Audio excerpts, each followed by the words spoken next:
মুসা আলাইহিস সালাম আজরাইলকে একটা চর মারছেন, আর এক চরে গড়ছে কি জানেননি? এক চোখ কানা উইয়া চোখ উইটা আজরাইলের হাত আইছে। আজরাইল আলাইহিস সালাম যখন চর খাইয়া একটা চোখ উপরে ফেলছেন, মুসা নবীর চর খাইয়া যখন চোখ হাতে চলে আসছে, ওই সময় আজরাইল আলাইহিস সালাম ইনি আল্লাহর কাছে গেছেন, যায় বলতেছেন, আল্লাহ, যার জান কবজ করতে তুমি আমারে ফাটাইছো সে দেখো কি করছে, নেও চোখ নেও। এই কাজের দায়িত্ব আমি আর নিতাম না।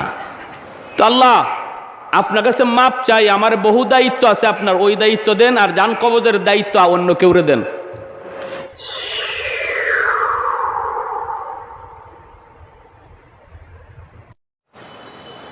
মুসা আলাইহিস সালামের জমানায় আয়েশা আজরাইল আলাইহিস সালামের মানুষের রূপ ধরে জান কবজ করার নেওয়ার পদ্ধতি ভেঙে গেল। এর আগ পর্যন্ত মানুষের সুরত ধরে আজরাইল মানুষের জান নিতেন, সুরত ধরে তিনি আসতেন। কিন্তু মুসা নবীর জমানায় মুসা নবীর সাথে একটা ঘটনা ঘটে গেছে, অঘটনটা হলো, মুসা নবীর জমানায় যখন মুসা নবীর জান নিতে মালাকুল মউত আজরাইল আসলেন, আয়েশা তিনি সালাম দিলেন, আসসালামু আলাইকুম ইয়া নবিয়াল্লাহ। মুসা নবী কয়, ওয়া আলাইকুম আসসালাম ওয়া রাহমাতুল্লাহ। কে তুমি? কয়, আমি মালাকুল মউত আজরাইল। কেন এসেছো? কয়, নবী গো, আপনার জান কবজ করতে এসেছি।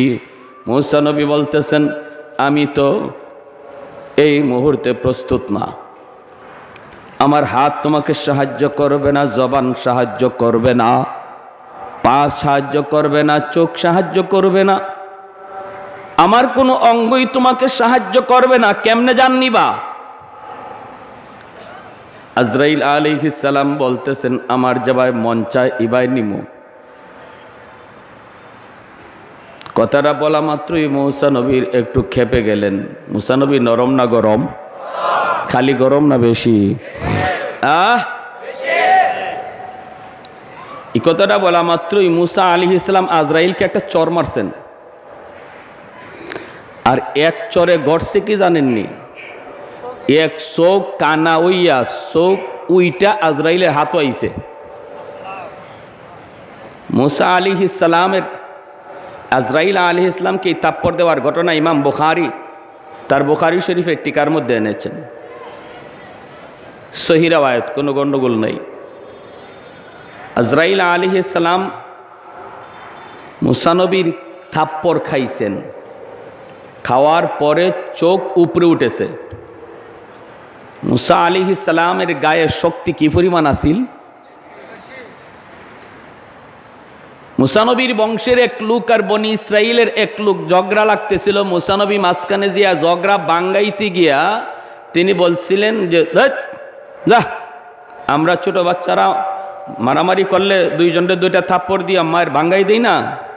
তো মুসা নবী এরকমই বলছিলেন, পারে না, এভাবে ঝগড়াঝাটি পারে না। কইয়া এই মার ভাঙ্গানোর জন্য যে থাপ্পড় দেই আমরা, এটা কি গায়ে এক যদ্দূর শক্তি আছে এর দূর দিয়ে দেই না হালকা? এই হালকা থাপ্পড়ে লোক শেষ, মরে গেছে। যারে কইছিলেন এই পারে না, ঝগড়াঝাটি পারে না, এই কইয়া হালকা থাপ্পড় যে দিছিলেন, এতে হের কাম সারা, হে মরে গেছে। ফেরাউনেও খাইছিল শিশুকালে মুসা নবীর হাতের থাপ্পড়।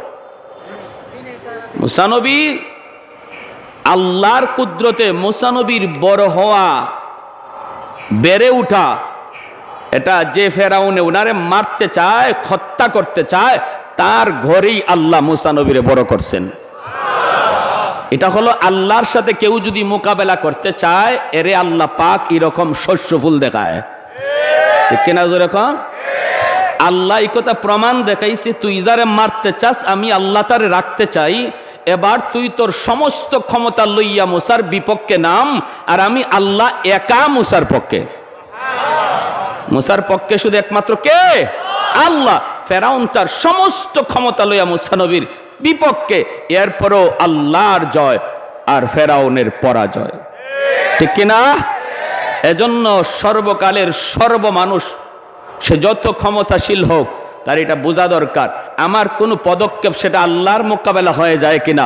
আল্লাহর মোকাবেলা করে কেউ কোনোদিন পার পায় নাই, পাবেও না।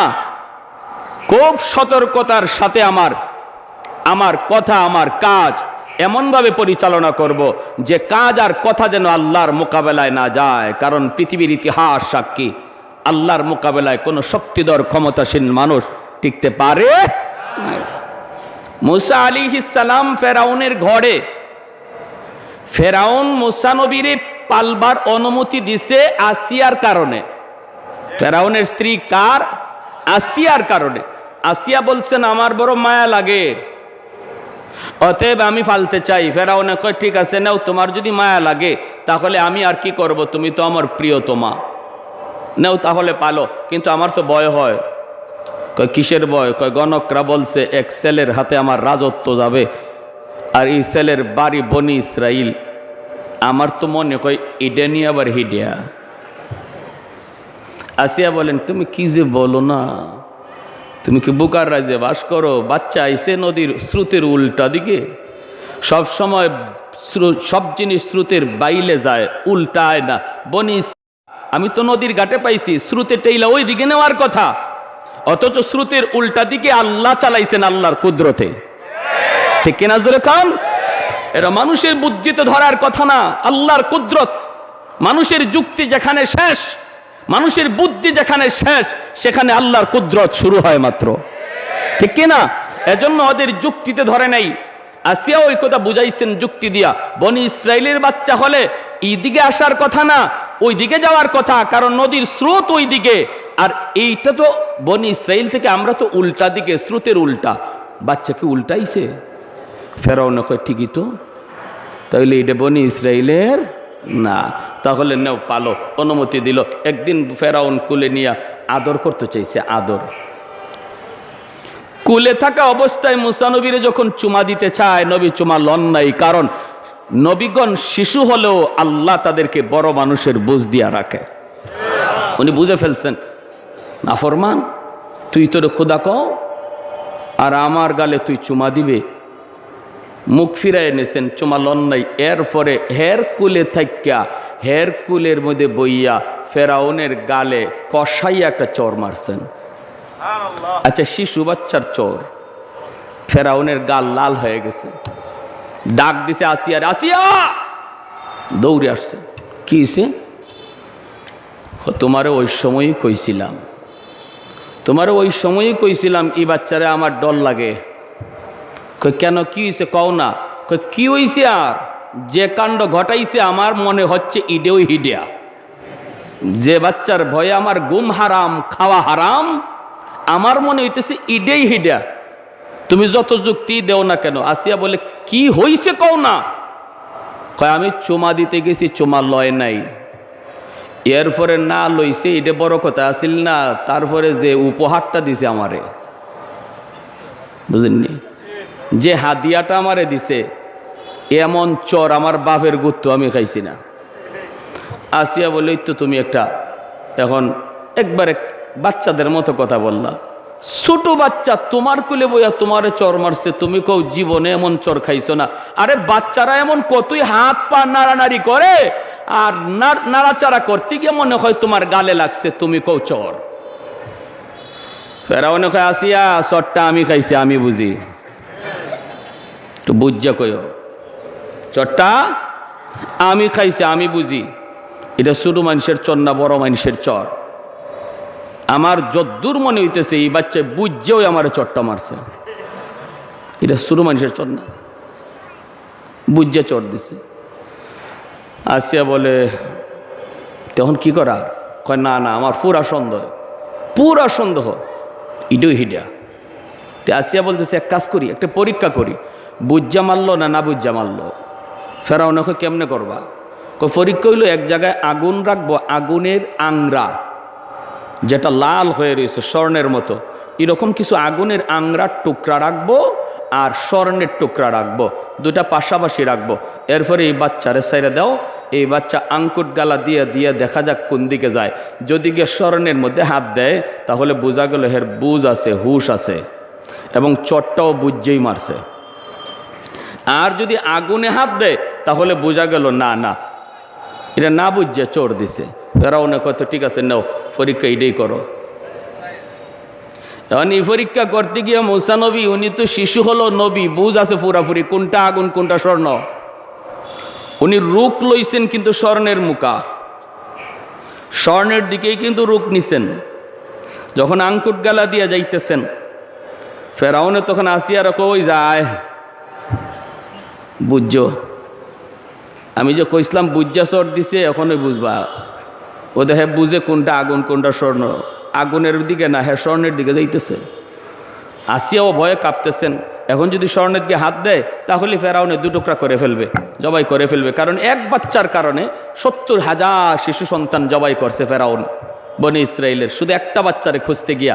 অথচ আল্লাহ এই 70,000-এর ভিতরে মূসা নবীরে ফালান নাই। গণকরা কয় তুমি 70,000 না 90,000 জব করলেও আমরা গণনা করে দেখতেছি এই বাচ্চা এখনো জীবিত হয়ে আছে, এর দ্বারে কাছেও তুমি নাই। বলে কই আছে কস না, কয় কই আছে ওইটা আমরা গণনা ধরে না, আছে তো এর গড়ই, ঠিক না? এটা ভুলাই দিছি কে? আরো জোরে আল্লাহ। কই আছে জানি না, তবে 70, 90, 80, 1 কোটির ভিতরে এই বাচ্চা নাই। তবে অদ্দূর শুধু বুঝি এটা আছে এখনো, অদ্দূর হইছে অদ্দূর হইছে অদ্দূর। গণকরা কিন্তু দিয়া যাইতেছে কিন্তু কই আছে জানে না। এখন স্বর্ণের দিকে যখন যাইতেছেন, স্বর্ণের কাছাকাছি গিয়ে হাতটা দিয়া দিবেন, এমনি আল্লাহ পাক কয় মুসা, আল্লাহ পাক কয় জিব্রাইল তাড়াতাড়ি যাও, আমার মুসায় তো এখন বেড়া লাগাই দিব। বুঝেননি আপনারা আমার মাত? সিলেটি মানুষ তো মাঝে মাঝে সিলেটি কিছু কথা আইব, বুঝ আছে। তারপরে আপনাদের সাথে আমার একটা সম্পর্ক হয়ে গেছে বারবার আসাতে, কিছুটা সিলেটি ভাষা আপনারা বুঝেনও, ঠিক না? না বুঝলে কইেন হুজুর বুঝি না। আল্লাহ বলে ও জিব্রাইল তাড়াতাড়ি যাও, আমার মুসা কিন্তু পেঁচ লাগাই দিতেছে, যদি স্বর্ণে হাত দিয়া দেয় একটা পেঁচ লেগে যাবে। আমি আল্লাহ চাই না এখানেই আমার কুদরতের খেলা শেষ করতে, সামনে আরো আগাইতেইব। তুমি জিব্রাইল গিয়ে আমার মুসার হাতটারে টান দিয়ে আগুনে দিয়া দিও। মুসা নবী হাত বাড়াইছেন স্বর্ণের দিকে, হঠাৎ করে দেখা যায় হাত চলে গেছে আগুনে। আর ওই আংরা টুকরা হাতে নিয়ে আল্লাহ না বুঝ, এখন তিনি বুঝেন না, ফেরাউনকে বিশ্বাস করানোর জন্য যে না বুঝা চোর দিছেন, শিশু বাচ্চাদের অভ্যাসটাও মুসা নবীর ভিতরে ঢুকাই দিয়েছেন। ওই মুহূর্তে বাচ্চারা দেখবেন কোনো কিছু হাতে নিয়ে ওই দেরি করে না, টাস করে মুখে দেয়া দেয়। ও কি দিল, কিটা খানা না না পাক, ফাঁক না না পাক, খাদ্যদ্রব্য না ও খাদ্যদ্রব্য সারা কিছুই বুঝে না, হাতে নিয়েই মুখে দেয়া দেয়। মুসা নবীও আগুনের আংরাটা হাতে নিয়ে ওই সাথে সাথে মুখে দিয়া দিচ্ছেন। আর আসিয়া দৌড় দিয়ে আসছেন, তোমারে বলছিলাম পোলাটায় না বুঝা চোর দিছে, তুমি খালি কেউ বুঝা, তুমি খালি কেউ বুঝা। এখন কাম হয়েছে নি, আংরা মুখে দিয়া আসিয়া তাড়াতাড়ি করে মুখের আংরা ফালাইছেন। এজন্য জিব্বার আগাটা জ্বলে গেছিল মুসা নবীর, এটা সারা যৌবন ছিল, মুখে কথা বাঁচত। আল্লাহর নবী এজন্যই ফেরাউনের কাছে নবুয়ত পাওয়ার পর যখন আল্লাহ কইছিলেন যাও ফেরাউনের কাছে দাওয়াত নিয়ে যাও, তখন তিনি তার ভাইকে চাইছিলেন, আল্লাহ আমার ভাই হারুনকে সাথে দাও, হুয়া আফসাহু মিন্নি, আমার কথা কিছু বাজে, ফেরাউনের দাওয়াত দিতে হবে অনেক সুন্দর ভাষায়, আমার কথা তো বাজে। কেন বাজত? ওই শিশুকালে মুখে আগুন দেওয়ার কারণে। ও হারুন আলাইহিস ইসলামকে সাথে নিয়েছিলেন। যাই হোক, তখনই কোলে নিয়ে নিলেন। ফেরাউনকে বুঝছি বুঝছি আমারে না বুঝছেই চোর দিছে, তবে বুঝলাম না চোরের মাঝে অত শক্তি আইলো কোত্থেকে। উলামায়ে কেরামও কিছু কিছু মানুষ যদি মনে করেন আলেম উলামা খুব দুর্বল, মনে রাখবেন দুর্বলের পিছনে একটা কঠিন শক্তিশালী কুদরতি হাত আছে, ঠিক কিনা? আরো জোরে, কুদরতি একটা হাত আছে দুর্বলের পিছনে। শিশু বাচ্চা মুসা নবী দুর্বল, কিন্তু পিছনে হাত ছিল আল্লাহর। এজন্যই ফেরাউনের চরটা বুঝছে যে এটা শুধু মানুষের চর না। ফেরাউন যে বলছিল আমার মায়া লাগে না, আসিয়া বলছিল আমার মায়া লাগে, এতে করে রঈসুল মুফাসসিরিন আব্দুল্লাহ ইবনে আব্বাস রাদিয়াল্লাহু তাআলা আনহু বলেন, যে মানুষটা নবীর চেহারা দেখে বলছিল আমার মায়া লাগে, এজন্য আল্লাহ আসিয়াকে দৌলতে ঈমান দান করছে। যেই যুগে মানুষ উলামায়ে কেরামকে নবীর মতোই এরকম ভাবে শ্রদ্ধা করবে, উলামায়ে কেরাম যেহেতু নবীর নায়েব, তাদেরকে দেখে যারা বলবে আমার মায়া লাগে, আলেমুল আমাদেরকে শ্রদ্ধার নজরে দেখবে, আল্লাহ তাকেও মৌতের সময় আসিয়ার মতো দৌলতে ঈমান দান করবে। আর যে মানুষের অন্তরে আলেমুল আমার প্রতি বিদ্বেষ থাকবে, উলামায়ে কেরামের প্রতি বিদ্বেষ থাকবে, ফেরাউনের মতো যত বড় নামাজি হোক, যত বড় হাজি হোক, মৌতের সময় বেঈমান হয়ে মরবে। এটা আমার কথা না। যদি আমার কথা হইতো তাহলে আপনারা আমাকে প্রশ্ন করতে পারতেন যে হুজুর কথাটা বুঝলাম না। কথাটা হলো আমার নবীর আপন চাচাতো ভাই, যিনি তফসির জগতের সম্রাট, আল্লাহর কোরআন যার চেয়ে কেউ বেশি বুঝে নাই, তিনি হলেন রঈসুল মুফাসসিরিন আব্দুল্লাহ ইবনে আব্বাস রাদিয়াল্লাহু তাআলা আনহুর কথা। প্যারে হাজরিন, এবার আসুন, বলতেছিলাম আজরাইল আলাইহিস সালাম যখন চরখাইয়া একটা চোখ উপড়ে ফেলছেন, মুসা নবীর চরখাইয়া যখন চোখ হাতে চলে আসছে, ওই সময় আজরাইল আলাইহিস সালাম ইনি আল্লাহর কাছে গেছেন, যায় বলতেছেন আল্লাহ, যার জান কবজ করতে তুমি আমারে ফাটাইছো সে দেখো কি করছে, নেও চোখ নেও। আল্লাহ পাক তো কয় কি ব্যাপার, কি সে কয় আপনার মুসায় চর মাইরে আমার চোখ তুলে ফেলেছে। আল্লাহ পাক মুসা নবীর কয় মুসা কাজটা ভালো করো নাই, আজরাইল তো নিজের ইচ্ছায় গেছে না, গেছে আমার ইচ্ছায়, আমার হুকুমে, তারে মারছো কেন? মুসা নবীকে আল্লাহ মারছি কারণ হলো আমি যখন কইছি আমার হাত পা তোমাকে সাহায্য করবে না, তখন সে যদি বলতো, আমি বলছি কেমনে জান কবজ করবা, সে বলতেছে আমার ইচ্ছায় যেভাবে মন চায় এভাবে জান কবজ করব। কথাটা কি হইছে মালিক তুমি কৌতো? মুসা নবী আল্লাহ রে, যদি আজরাইল বলতো আমার আল্লাহর ইচ্ছায় জান কবজ করব, কোনো প্রশ্ন ছিল না আমার, কারণ আজরাইল তার নিজের ইচ্ছায় মুসার জান কবজ করতে পারবে না, কারো জান পারবে না, আল্লাহর ইচ্ছায় জান কবজ করতে হয়। আজরাইল কেন বলল যে আমার যেভাবে মন চায় এভাবে জান নিব? আল্লাহ পাক কয় আজরাইল রং করছো তুমি, ওই আল্লাহ পাক কি কয় আজরাইল রং করছো তুমি, ওই কথাটা হইছে না।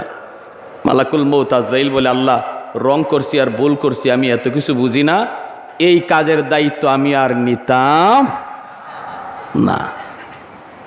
আজকে মুসায় এক কাণ্ড ঘটাইছে, আগামীকাল আমারে দোয়াল লাগাই আটকাইব। এরপরে এই জান কবজ করাটা এটা বালা কোনো কাম না। বাপের সামনে পুত্রে, পুত্রের সামনে বাপরে, স্বামীর সামনে স্ত্রীরে দইরা আনা, জান কবজ লইয়া কইরা আনা, এরা যদি সব মিলে আমার দল লাগায় আটকাইলা তখন আমি কি করবো? মানুষের সুরত দইরা তখন যাইতেন, কিন্তু ওই টাইমটার কথা বলতেছি। তো আল্লাহ আপনার কাছে মাপ চাই, আমার বহু দায়িত্ব আছে, আপনার ওই দায়িত্ব দেন, আর জান কবজের দায়িত্ব অন্য কেউরে দেন। এরপরে যা গালি আছে খালি আমারই গাইলায়। আজরাইলে আর খাইয়া কোনো কাম নাই, আমার আব্বার জানটা লয়ে গেছে। আজরাইলে খাইয়া কোনো কাম নাই, আমার পোলাটারে লয়ে গেছে। আল্লাহ এত গালিও আমি শুনতে চাই না, আর এভাবে ফিটাও খাইতে চাই না, আপনি এই দায়িত্ব অন্য কেউরে দেন, আমি আর পারবো না। আল্লাহ পাক বলে মুসা আজরাইল দায়িত্ব তোমারই নেওয়া লাগবে, তবে এখন থেকে আমি আল্লাহ সিদ্ধান্ত নিছি তোমাকে আর মানুষের সুরত ধরাইয়া জান কবজে পাঠাবো না, তোমারে পাঠাবো অদৃশ্য কইরা, কেউ দেখবে না তুমি যে গেছো, দেখবে শুধু ওই মানুষটা যার মৌতের সময় হয়েছে, যার সাকরাত চলতেছে, সেই শুধু তোমাকে দেখবে, আর কেউ তোমারে দেখবে না। এক। 2 নম্বর হলো মৃত্যুর সময় আমি কোনো না কোনো একটা সবব, কোনো না কোনো একটা ওসিলা দিয়া দিব, হয় তার জ্বর উঠছে, হয় সে স্ট্রোক করছে, হয় তার হার্ট অ্যাটাক হয়েছে, নতুবা সে অ্যাক্সিডেন্ট করছে, নতুবা সে পানির ডুবছে, নতুবা সে আগুনে পড়ছে, এরকম কোনো একটা উসিলা দিয়া তার মরণ নিয়ে আসবো, জান কবজ তোমারে দিয়া করাবো, এর আগে একটা উসিলা দিয়া দিব, যাতে করে তোমারে আর কেউ গালি না দেয়। কেমনে মরছে তোর আব্বা? কইব স্ট্রোক করে মারা গেছে, ঠিক না? কেমনে মরছে তোর সন্তান? কয় গাড়ি অ্যাক্সিডেন্টে মারা গেছে। আল্লাহ পাক যখন এই 2 ফয়সালা দিয়ে আজরাইলে শোনাইছে, তখন আজরাইল আলাইহিস সালামকে আল্লাহ তাহলে এই দায়িত্ব নেওয়া এখনো করা যায়।